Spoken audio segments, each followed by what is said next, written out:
I'm Evan Rapid. If you love bodybuilding, then today's guest is a real treat. Of course, I am talking about 8-time Mr. Olympia, Ronnie Coleman. How are you today, Ronnie? I'm doing pretty good. Glad to be here. Good. We're glad to have you as well. Now, Ronnie, I would imagine that this is a pretty interesting time to be talking to you because after 8 straight Mr. Olympia titles, you just lost. Oh, yeah. How you doing with that? I'm doing pretty good with it. Yeah? Believe it or not.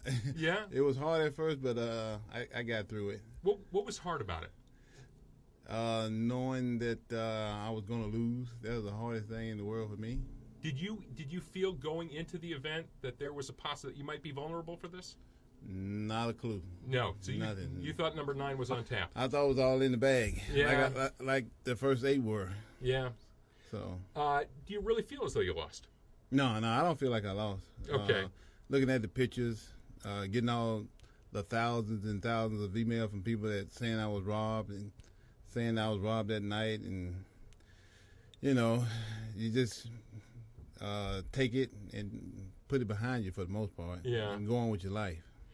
Now you're up there on the stage, and they're about to announce it, and it's you and Cutler, and it's Chickarilla's up there. Okay. Yeah. What's going through your mind at that point?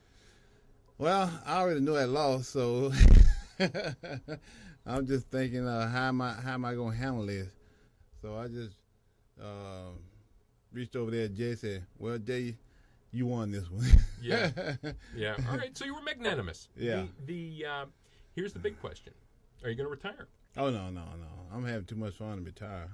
You're 43 right now. I'm 42 right now. 42. I'll be 43 next May. Okay, very good. So you're 42 years old. What is the life of a bodybuilder? I mean, at what point do you decide that enough is enough?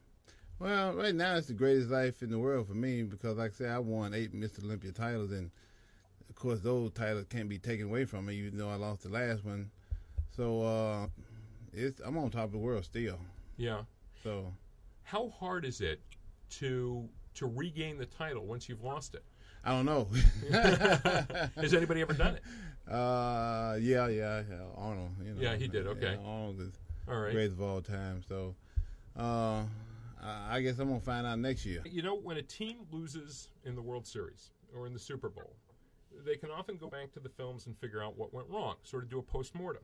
Mm-hmm. Can you do that in bodybuilding? Can you go back and say, you know what, if I'd been more developed here, or if I'd pushed here, that I might have really been able to tip the scale? Yeah, that's what I got people for. I got people that to go back and find out what happened, what went wrong, and try to correct it for the next time. Yeah. Where do you think your vulnerabilities were? Right now, I don't really know. Yeah? You're still in the process? Still in the process. We're still in the process of trying to figure that one out. Yeah. So we hope to find out real soon. Did you train any differently this year? No. Training is always the same. I never change it up. I don't even change my food up. Everything's always the same. Reason why is because what I use to win is what I use to win every year.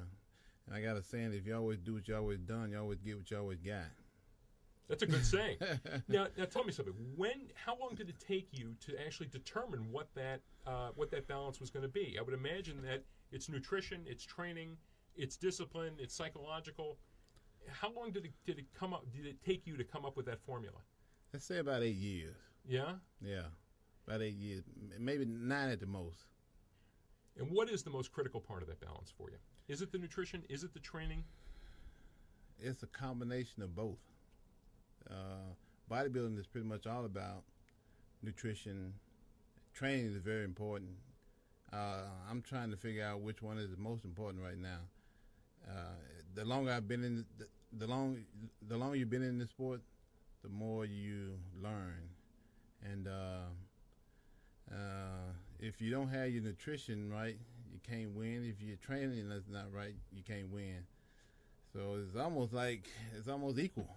Tell me about your nutrition when you're preparing, when you're actually in training for a competition. How does it differ from your nutritional level or your nutritional balance when you're out of season? And it's a little bit more simple when I'm getting ready for a contest. When I'm out of season, I'm just pretty much doing what I want to do, eating what I want to eat. Can you give me an idea what that is? Yeah. See, it's 12 ounces of chicken, like probably 3 times a day. Probably 12 ounces of steak twice a day, and like maybe 2 or 3 protein shakes thrown in there.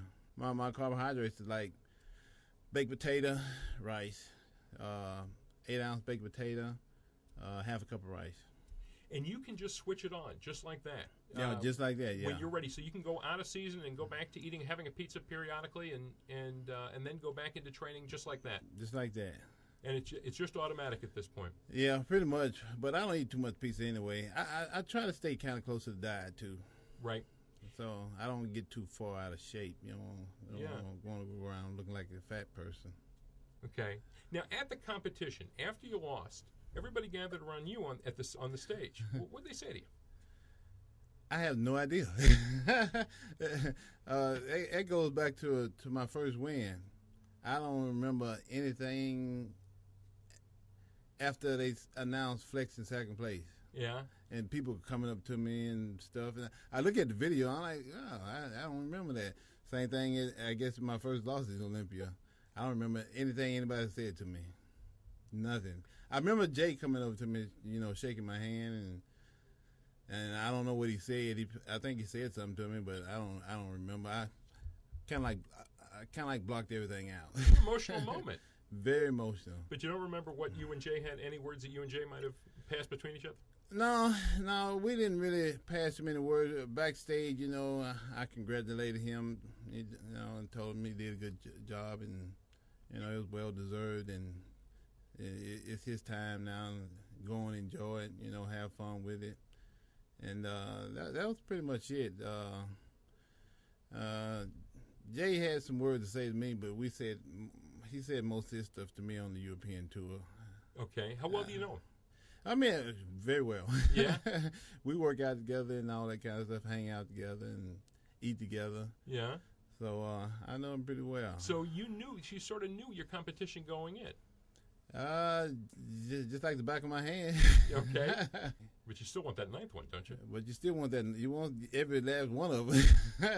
I want a 9th one and a 10th one.